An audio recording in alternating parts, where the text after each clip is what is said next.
बिस्मिल्लाहिर्रहमानिर्रहीम। शुरू अल्लाह के नाम से जो बड़ा मेहरबान निहायत रहम वाला है। दोस्तों, आज की इस वीडियो में हज़रत सालेह रहमतुल्लाह अलैह और एक नौजवान की कब्र में हालत पर वाक़या का जिक्र करेंगे।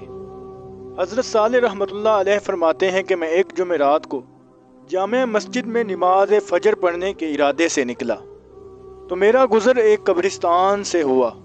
तो मैंने दिल में सोचा कि अगर तुलूह फ़जर तक यहाँ ठहर जाऊं तो बेहतर है। और उसके बाद मैंने 2 रकात नमाज पढ़ी और मुझे ऊँघ आ गई।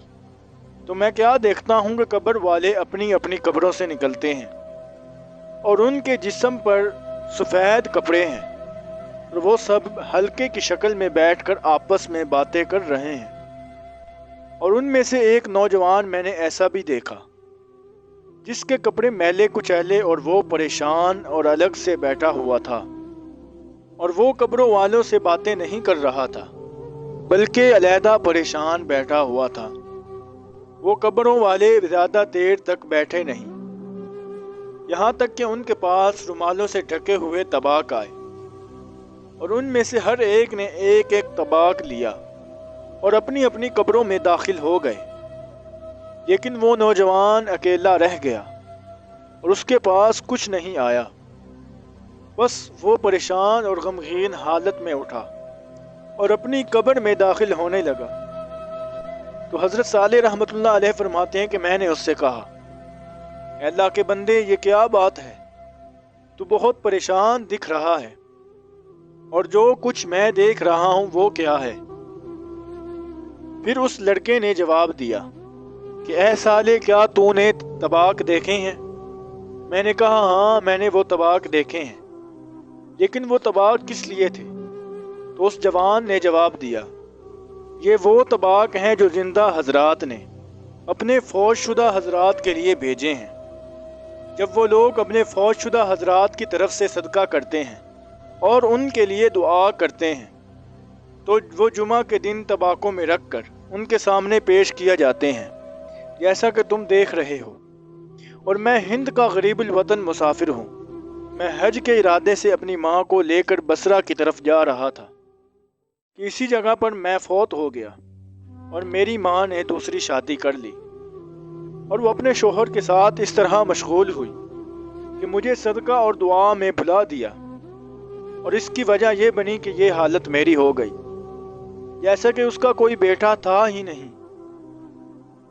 दुनिया ने इसको अपने मामले में मसरूफ रखा है और मेरे बाद कोई याद करने वाला भी नहीं है, इसलिए मैं परेशान हूँ। मैंने उससे कहा कि तेरी वालदा का मकान कहाँ है? उसने बताया तो मैं सुबह की नमाज पढ़कर उस घर की तलाश में निकला, हत्ता कि वो मुझे घर मिल गया और मैंने दरवाजे पर दस्तक दी।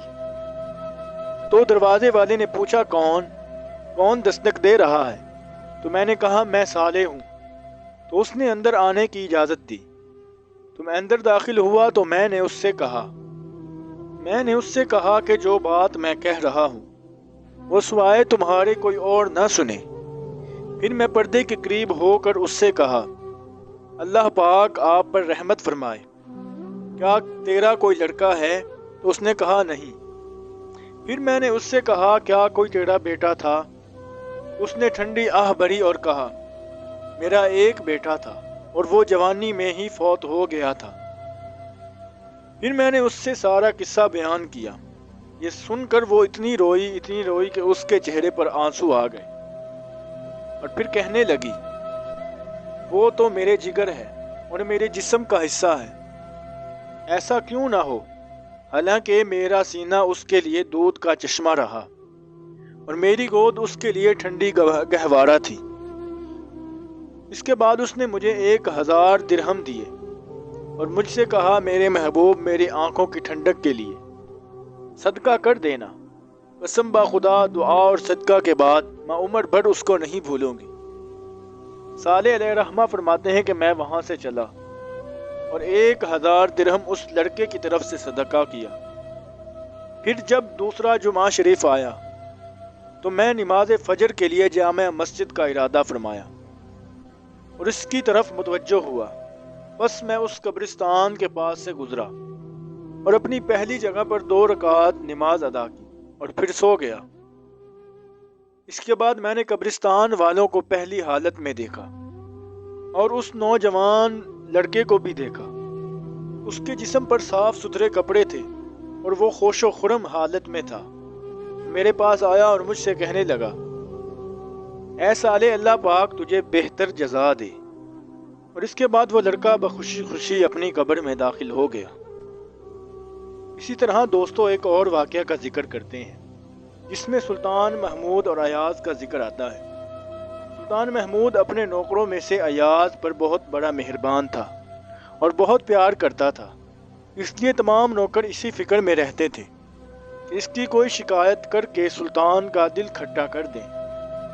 آخرکار بہت تلاش کے بعد انہیں معلوم ہوا کہ ایاز جس پلنگ پر سویا کرتا ہے اس کے سرہانے پر چاندی کا ایک صندوق رکھا ہوا ہے اور اس کی زنجیریں اس پلنگ کے پائے کے ساتھ باندھی ہوئی ہیں، اور صبح اٹھتے وقت وہ ضرور ایک بار اسے دیکھ لیتا ہے۔ اس سے لوگوں نے یہ نتیجہ نکالا کہ ضرور اس صندوق میں بڑے بڑے پیش و قیمت جواہرات ہوں گے۔ ایک دن موقع پا کر انہوں نے سلطان سے عرض کی، حضور، ایاز کے پاس جواہرات کا ایک ایسا صندوق ہے جس کی زنجیر اس کے پلنگ کے پائے سے بندھی رہتی ہیں، اور وہ ہر روز صبح جب تک اسے نہ دیکھ لے باہر نہیں نکلتا۔ حضور آپ بھی دیکھ لیں گے تو پسند فرمائیں گے۔ سلطان نے ایاز کو بلا کر صندوق کا حال پوچھا تو اس نے اس وقت دربار میں صندوق منگوا کر کنجی بادشاہ کے حوالے کر دی اور کہا کہ حضور آپ اپنے ہاتھ سے کھول کر دیکھ لیں۔ سلطان بڑا خوش ہوا اور اس نے شوق سے صندوق کھولا۔ جب کھولا تو دیکھتا ہی رہ گیا، اس میں صرف 2 پرانے پھٹے اور میلے کچیلے کپڑے تھے، جسے دیکھ کر اس نے حیرانی سے پوچھا، ایاز یہ کیا بات ہے؟ تو ایاز نے کہا کہ بادشاہ سلامت، یہ وہ کپڑے ہیں جنہیں آپ کے پاس پہنچنے سے پہلے پہنا کرتا تھا۔ ہر روز اس لیے دیکھ لیتا ہوں کہ امیری کی بو میں اپنی حالت، پہلی والی حالت نہ بھول جاؤں، اور اس دولت پر جو اب حضور کے طفیل میسر ہے مغرور نہ ہو جاؤں۔ ایاز کے اس جواب سے سلطان نہایت خوش ہوا اور چگلی خانے والے شرمندہ ہو کر رہ گئے۔ اس لیے انسان کو چاہیے کہ اپنی پہلی والی حالت کبھی نہ بھولے اور زیادہ دولت آنے کے بعد کبھی بھی غرور نہ کرے۔